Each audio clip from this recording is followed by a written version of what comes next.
Hi, you can call me Laura. I'm here to tell you a story if you like. If you want to read as well as listen, check out the transcript linked in the description. You found one of my Patchwork Fairy Tales. This is the one with the princess, the fae, and the young father.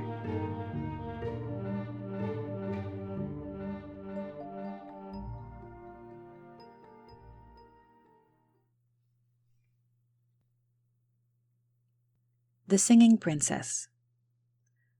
Once upon a time there was a king who had only one daughter, and a plumper, pleasanter, prettier maiden had never been seen wearing a crown. She was the apple of her father's eye, and so anxious he was for her health and well-being that her bed was hung with curtains of the thickest velvet, and that every night after she had gone to bed, the doors and windows to her room were all locked and barred, all so that she might sleep soundly and undisturbed. Of all the princess's many talents, her beautiful singing delighted the court most of all. No one knew of a sweeter voice than that of their princess when she let her voice ring out merrily in the great hall.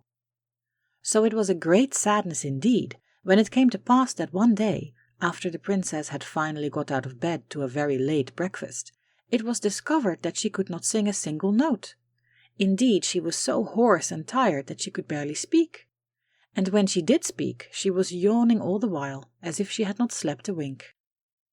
In time, with lazing about in the garden and resting in the parlour, she was no longer so sleepy, but her poor voice did not recover until it was time to retire to bed. And the next morning it was the same thing all over again. So it went for weeks and weeks. The princess never sang any more, though she smiled often enough. And while she went early to bed and was late to rise, she was forever trying to hide her yawns behind her fan. The king was worried sick, and the whole court lamented, for no one could understand what strange kind of illness had come over their princess. At last the king could take it no longer, and he proclaimed to all the kingdom that whoever could find out how to cure his daughter would be given their weight in gold and then some. Many came, many boasted. Many sat at the princess's bedroom door and tried to find out what ailed her, but none of them could stay awake to watch her. Whatever remedy they suggested, it was all for naught, and the king had them sent away in disgrace.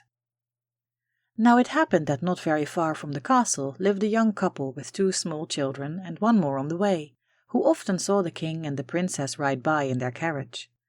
And they said to one another that while the princess did not look at all sickly, it was a bad thing to have such a mystery hanging about her. And besides, they would very much like to receive such a kingly sum of gold. So the following day the young father kissed his wife and children and went to the castle to tell the king that he would like to try his luck at finding out what afflicted the princess. The king agreed, and after the princess had withdrawn for the night, the young father was brought to a small antechamber to the princess's bedroom, after which all the doors were closed and the windows were locked. Only the door between the antechamber and the bedroom was left open, so that he might watch over the princess during the night. The princess very politely wished him good night from behind the heavy velvet curtains round her bed. But a few moments later she began a lilting lullaby, as if to sing herself to sleep. The young father lay listening, and he did not wonder at everyone who came before him not being able to stay awake. He almost fell asleep himself, but with every lilting trill of her voice he started awake again and looked round wildly for his children, as if he had heard the very beginning of a baby's cry. He kept quiet though and did not stir, and after a long while the chamber grew silent.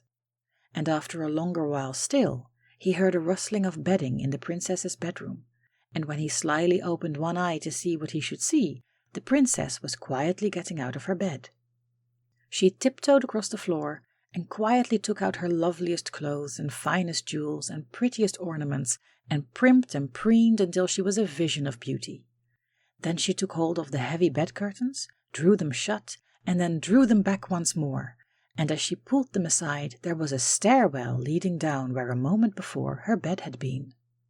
With one last glance over her shoulder, she gaily lifted up her skirts and ran down the steps into the dark. The young father was so surprised she had gotten quite a head start on him before he was able to follow her, and he did not dare to hurry for fear of making any noise. So he followed the princess at a distance, climbing all the way down until the stone steps became hard earth and lights began to shimmer in the distance. The princess hurried on, and the young father followed, until they came to a winding path that led into a beautiful grove. All the trees were tall and slender, and every single one of them had leaves of shining silver. The princess did not look left or right, but the young father reached out and plucked a silver leaf from one of the trees so that he might be sure he wasn't dreaming. The path went on, and as they went, the trees around them grew larger and older, and all their leaves were glimmering gold. And further still, the trees were so many it was no longer possible to stray from the path, and all their leaves were of dazzling diamond.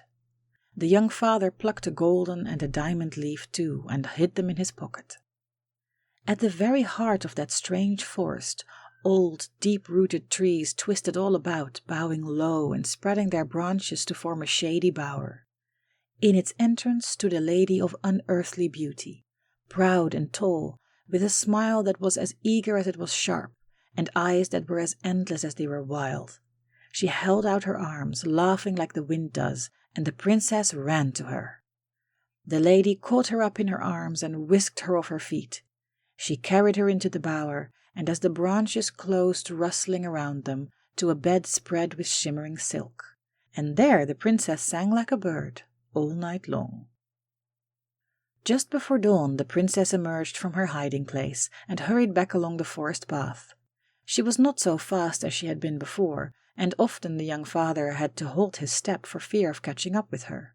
But at last they were climbing the stone steps back into the royal palace, and the princess was so worn out and sleepy that she did not notice him slipping out behind her.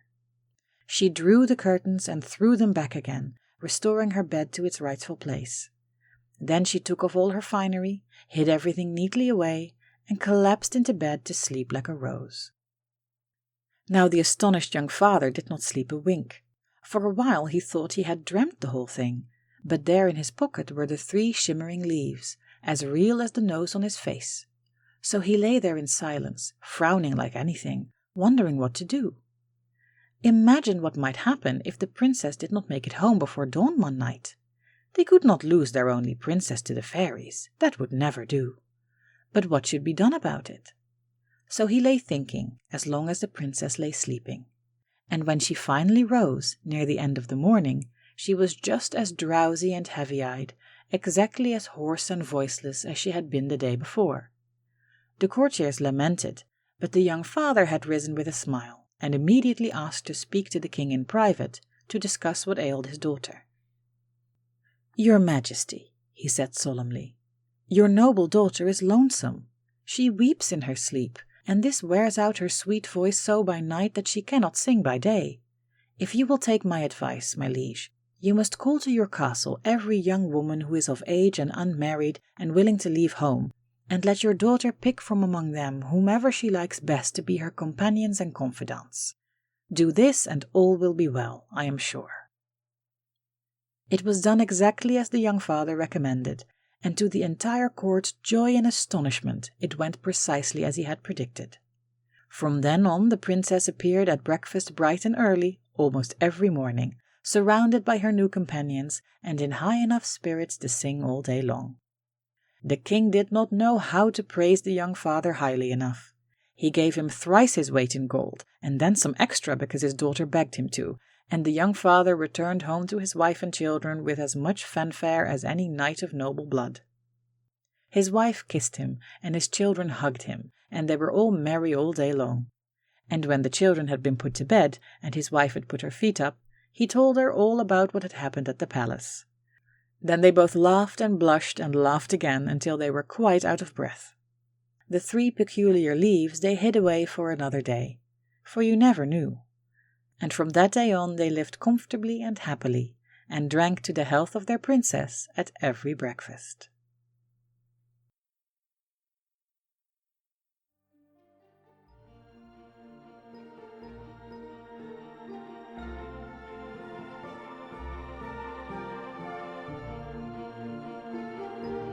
And with that last word, stitching up the very last sentence, this story has its proper end. Thank you for listening. A lot has been happening in my life, but I am determined to be a little less perfectionistic and to get back into making episodes whenever I can.